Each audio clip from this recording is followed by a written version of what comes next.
three ways I'm going to be looking at this. Let's look at the pie, and that to me is figuring out how much of all of our time is spent in certain areas. Also want to look at a typical week and see where there might be some places that can shift and change with how you're using your time. And then some keywords to take with you to help you work with this. So this is fluid, and what I mean by that, it's always changing. So when I look at this, okay, this represents everything I do in a week. And I'm going to just put it into some categories, and I'll show you how I'm going to do that. Again, I'm kind of making this up. It's a little bit fluid. It's not like a scientific experiment here. And where I want to start is I'm going to take this whole half of the pie, and I'm going to say I spend half my time what I call working, and that's here at FSCJ. Okay? Now, when you think about your own pie, it's going to be different, but I'm just showing you this pie to give you a chance to see, how you can work that out. Then I've got a couple of other things that I do. I'm actually responsible for managing my house and the people in the house. So I do some house managing, I probably not going to spell that right. I also am responsible for the food in our house, which means I do a lot of the grocery shopping, I cook, and so it takes up about this much time. And again, I'm just kind of estimating here. I'm going to take this last quarter. You see, I've got a half, I've got a quarter, and I'm going to put this actually 3 times. Maybe yours is different. Again, I'm sure yours is different. But I have time with my dogs. I have 2 dogs that I manage and I walk, and they take up time. I also like to do my drawings and my art, so I want to put some of that pie in there. I have my family, my friends. So that's this kind of fun time. I can say fun time here. You can see sometimes that pie gets smaller. So I've got sort of things that I do. I'm responsible for doing the week, or I want to do, so I have a pretty good feel for that. So that's to me the first step, and it can shift. Maybe sometimes I'm working more on my drawings than I'm playing with my family. Sometimes I'm working more on the house than I am the food, or during the summer, for example, boy, this work at FSCJ changes dramatically. So you can see, I think of this pie as you can only fit so many things in there, or else things start falling off the plate, that expression. So yours might be work, which is part of this, might be school work, it might be taking care of your mom or your kids, or mowing the lawn, or whatever that looks like. So that's what you want to be thinking about. That's step A. Step B is, what does your week look like? And the reason I ask this is because in step B, we're putting these tasks into this schedule. And one of the key things I think about is, I like to think about when I'm at my best, most creative, sharpest, really want to do the work that takes my very best time. Like I like to work on the class, what I'm going to do in the classroom, or maybe I'm working on a drawing that I'm very excited about, but it needs a lot of my focus. That I do in the mornings. I am what you would call a morning person, okay? I'm brightest and best in the morning. And then in the evenings, I do things that don't take a lot of my brain, such as vacuum the house, run to the grocery store, to cook. In the evenings, I'm more of a task that doesn't take a lot of thinking and creative time. You may be the opposite. You may say, oh, I'm not doing anything in the morning that takes a lot of my brain, but I can work late into the night. So you have to decide what your best time of day is for doing certain tasks. And I think that's one of the key things that you might learn when you do this activity. So I have a column here for every day. Some things I just do every day. There are different things I do Monday, Tuesday, Wednesday, Thursday, Friday, Saturday, and Sunday. So my everyday for sure is, I walk the dogs, and I'm actually going to make my dogs orange. I have a little highlighter here. So I walk the dogs every morning, and I actually, just to explain this represents breakfast, lunch, and dinner. So I think of like I have early morning time, I have after breakfast, which is sort of day, morning, then we have our lunch, afternoon, there's dinner, and then there's evening time.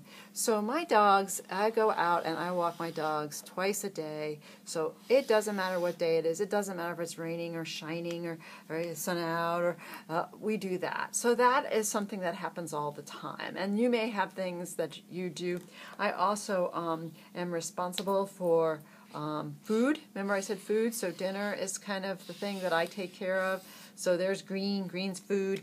And so you can see that those are things that happen no matter what day it is. So I have to plan for that. Let me put in my work, my schedule at work. So I actually physically am on campus here, here, here, and here, okay? But then I also have lots of work that I do at the house. And so my Mondays, all of my Mondays, I really do everything I can. Oh, I actually have some office hours here. This is really a super school day. So Monday's my super school day. Tuesday is usually pretty much a super school day, and Thursday's a super school day. And that means that I'm probably not grocery shopping, I'm probably not working on my drawings, I might have lunch with a friend of mine, but basically that's a time when I'm really doing school. Now I also will do schoolwork here, I'll do schoolwork here. I'm actually going to put a little S here for schoolwork, okay? And I also usually do schoolwork here. Now, one of my goals with schoolwork is I want to get as much schoolwork as I can done before Sunday, okay? That's my goal. I'm doing as much as I can, and then when I get to Sunday, maybe I don't even need this here. Maybe I can plug in my friends. I can plug in my drawing. I can maybe, cook some brownies or something instead of what we need for dinner. So the goal, I sort of have a goal in mind that I do what I can, especially on these super days, Monday, Tuesday, Thursday, those are super school days. I do as much as I can on those days. Then you'll notice this area up here, this early morning, I have a cup of coffee, it's dark and quiet. This is really for my concentrated, it might be drawing time, it might be working on some creative, innovative things. I really save this for really concentrated, what do I need to really be creative about? So my very early mornings I take advantage of. I actually try to get out of bed between 5 and 5:30 so that from that time till 7, look at that, if I get up at 5 and get started at 7:15 and I concentrate on this till 7:30 or 8, I have gotten a couple hours of work done that is really sets my day off terrifically because I've got the stuff that I really need to focus on. Now, as I mentioned before, down here, oh boy, down in these evenings, I'm vacuuming, grocery shopping, doing stuff that, because if I'm up at 5, that means, I kind of shutting down kind of early.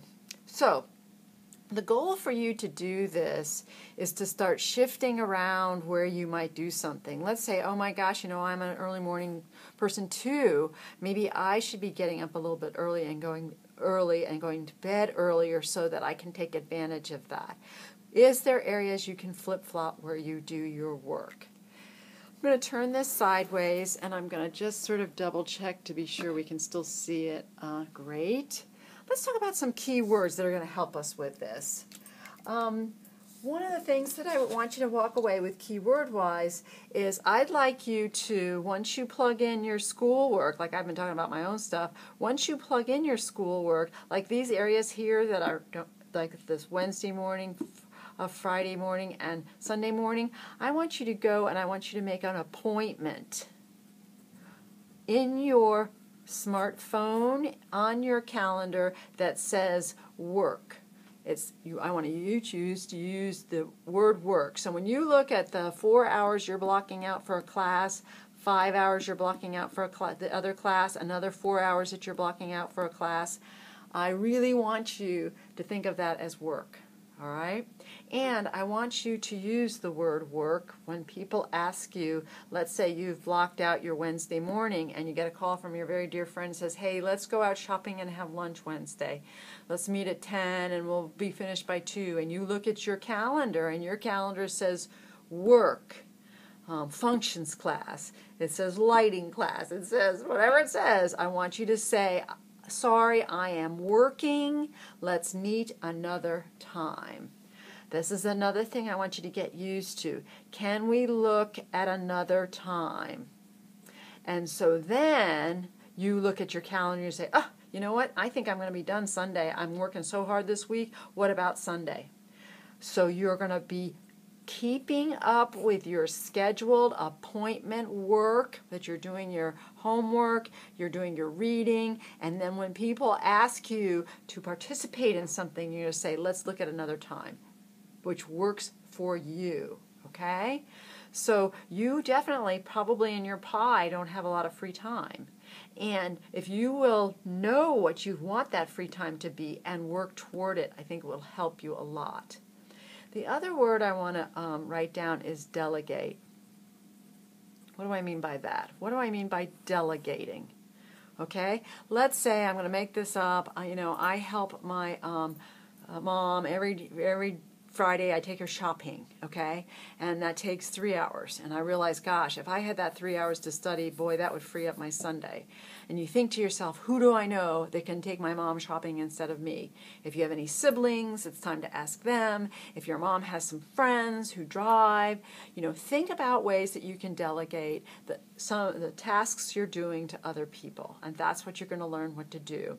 The other thing is, I want you to ask people around you to support you, okay? I want you at the beginning of a semester say, look, I need to spend 15 hours on the work I'm doing at school. Notice I didn't say homework. I said work I'm doing at school. I need you to realize that you don't get your feelings hurt. Realize that I really have a lot going on. I've paid for this class, these classes. I really want to get my degree, and I need you to support me. Support me on this effort. So don't push me when I say I can't do something. Try to help me when I say I need help.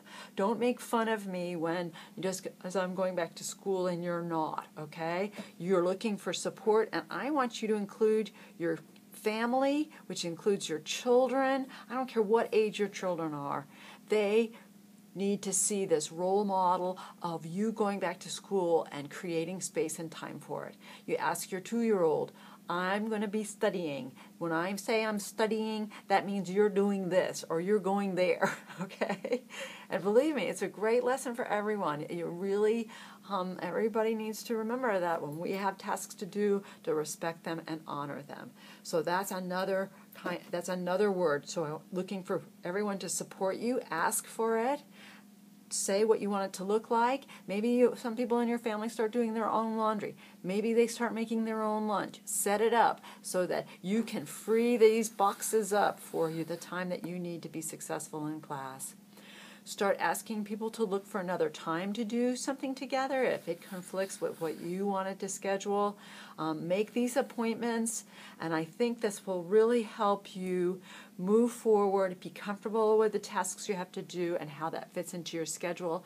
And I promise you, once you learn this skill, you will use it as you go into the workplace, because as you have clients and work with designers, getting the most out of your schedule is going to be very important. So hopefully this will help you.